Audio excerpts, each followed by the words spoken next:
Hello, everyone. Hey guys, how you doing? This is Khalid and Babette. Oh wait, Babette and Khalid. Babette.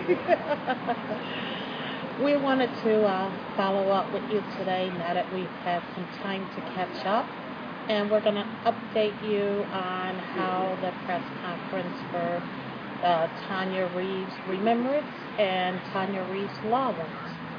So, Khalid, you want to start us off, or? We had a really great time, actually. We got a lot of stuff done. We actually got to meet with a lot of other pastors and a lot of other activists.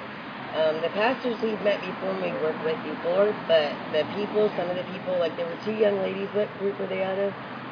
The young ladies. I know they were from Zion, Illinois, and I think it was Joy Hope Church, but the group T-shirts, well, the group that they're with is Black People Against Abortion. Yeah, see, they gave us these little bracelets and everything, and they're great. They were young, so it was nice to see some young folks out there, and they had a great story to tell and what they're doing and how they're working in the pro-life movement to get things done, and they're wonderful. They actually get out into the urban areas, and they go and they talk with people, and they're out there in the field working. I have to give them props being so young, being out there in the field like some of the rest of us are doing. A lot of people won't go into the ghettos and won't go into the urban communities and do that kind of thing, so it was pretty cool to see those young folks out there doing the same thing that we do. Right. And also, just so everyone knows, this was a coordination of several organizations. There was the LEARN organization and the National Black Pro-Life organization, which I believe includes Walter Hoy, Yes.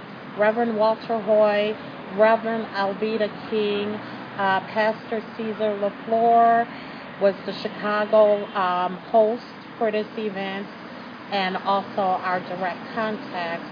I, of course, live in the Chicago area. Kaleem, as many of you know, is from Tucson, Arizona. And I'm freezing here, just so y'all know, I am freezing. We also got to see some friends that stood up for Second Amendment with us. Some did the Kermit Gosnell press conference in Washington, D.C. We saw Zena Hackworth, who joined us. There was also, Pastor William Owen Sr. was in town for that. We had Eric Wallace. Many Chicagoans know Eric Wallace also from Wallace Publishing, and he's also ran for Jesse Jackson's District 2 seat for Congress. And did I miss? Oh, and our good friend, how could we forget?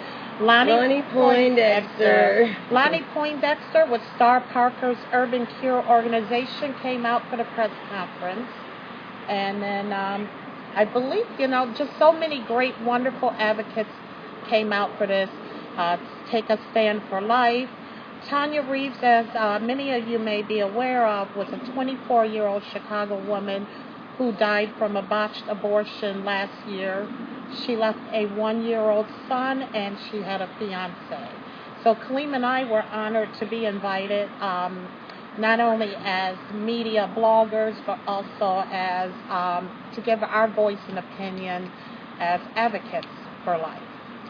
So that's basically what we did that day. The pastors went on the next day, which would be Friday and Saturday. There was prayer vigils. There was a pastor's follow-up conference. So that's pretty much my update on it. It's on there. So anything else you want to add, Colleen?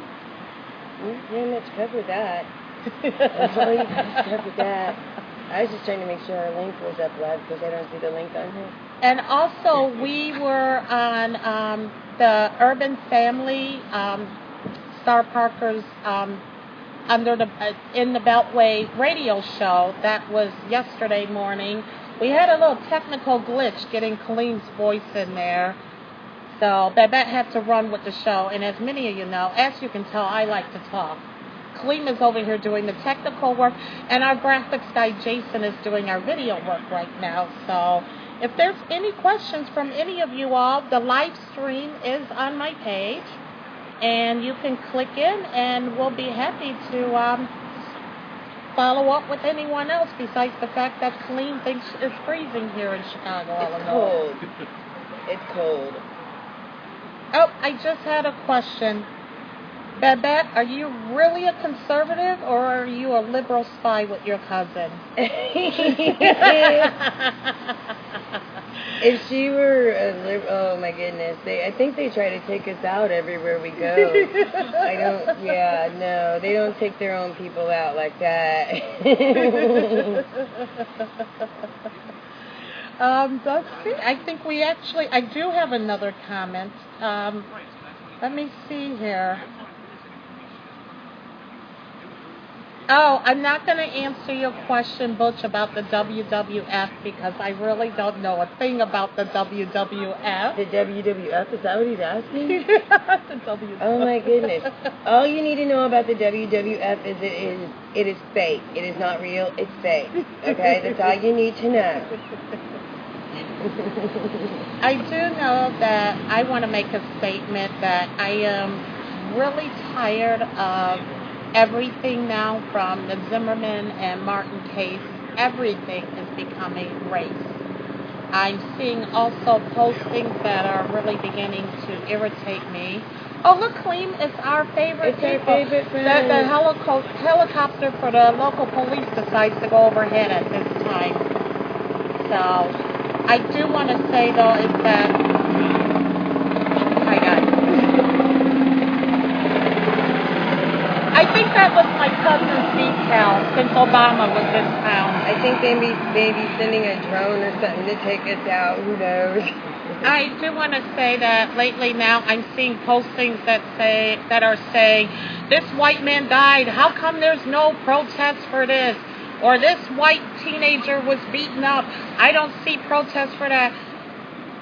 I think that conservatives are playing the race card. You've fallen into the trap that the liberals have wanted to set for you. I do agree it's not fair and balanced, but do we want it fair and balanced on that sort of reporting? Because then what are they going to say? I agree that it's in the news, but not every black-on-black crime is in the news either. Not every white-on-black murder hits the news either. So, it just depends on the times, the circumstances, and who Al Sharpton and Jesse Mess 'em Up decide to make headline news. And that's a shame that they can make it headline news, and yet we turn around and fall in the trap because it appears that a lot of times conservatives, we're so busy fighting fires instead of being proactive. We need to light our own fires. And I can also throw out the challenge that we throw out to all the other black pastors and black civil rights leaders. Where were you before all this made news? Where are your voices behind this?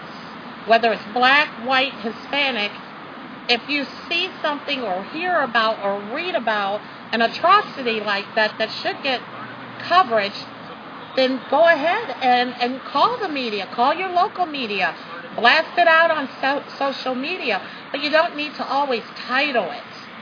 Well, I think also what they need to do is they're like Al Sharpton and Jesse Jackson are going after this stuff occurs, which they should be being proactive and hitting it before this type of thing occurs. They should be out there preaching, staying in school to these youth, talking about not following in the media, hype about wearing their pants sagging and doing all this different kinds of things, preaching about family and traditional family, staying together, things like that. Like our black race has the highest rate for single parents. They're unwed parents. Women out there, they're got baby daddies everywhere. And had they been active in the church, preaching what they're supposed to instead of focusing on race, if they would be preaching about, staying together, abstinence before marriage, and things like that, we wouldn't be in the position as a black community that we're in today. A lot of things wouldn't be occurring. A lot of things would be going a lot better than what it is right now. They'd be going to school, graduating. We also have the highest dropout rate, the highest abortion rate. Are you kidding me? Since they're so vocal and they're already out there in the media, and the media likes to focus on them, imagine the good things that they could do if they were focused on the right things instead of being focused on race all the time and race baiting and making money off of their own people. That's what they're doing right now, is they're stepping on their own people to stay up in the media, and that's not a good thing. Now, to just come back, I had a question sent to my inbox because I guess they didn't want to put it on the thread. So that's what you keep seeing me look down at as I'm checking my phone. I had the question asked to me, or a statement, should I say, that says, well, I'm white, but I live around a predominantly black neighborhood, and I'm scared to say anything that may be construed as criticism to anyone who's black. You know, if I see black young girls, you know, they're saying, and a male is talking to her wrong, I'm scared to even say something to her, you know, in her defense. You know, you shouldn't let them talk to you that way or treat you that way. You know, I think it's all about how you approach people. In my opinion, I live in a predominantly white area, and it's been that way for me growing up. You know, it just depends on how you approach people. If you want to say, you can walk over and say, hey, you know, guys, you know, they sometimes, you know, don't see anything wrong with the way they speak to you, but boy, I really feel that, you know, he talked to you or spoke to you that way. It's all in the approach and your tone. I don't think there's a need for real fear. Of course, you don't want to walk up, you know, no one wants to walk up, regardless of race, within a pack of teenagers as an adult, unless something really bad is happening that you see going on. But just then you have to know that the consequences are you could get hurt, regardless of race and color. So this fear that some people are using and saying, you know, I wanted to say something to this young lady or person, but I was scared because you know, if they take it the wrong way or they get an attitude, then that's them. Yeah, that's not on you, that's them. If they want to take it that way, you're going to have people taking it that way all the time. You know, they're going to go away with their own feelings of, oh my gosh, I feel like what they said was racist or anything. And racist people will walk away that way no matter how much you try to watch your wording and making sure you're PC. My advice would be stop being so PC, because being politically correct is getting us screwed up. So my advice is stop caring about whether it's politically correct and say what you have to say. That would be my advice. Yeah, political correctness is what's killing this nation right now. People don't know what to call each other based on, you know, we have this argument and debate. Am I African American?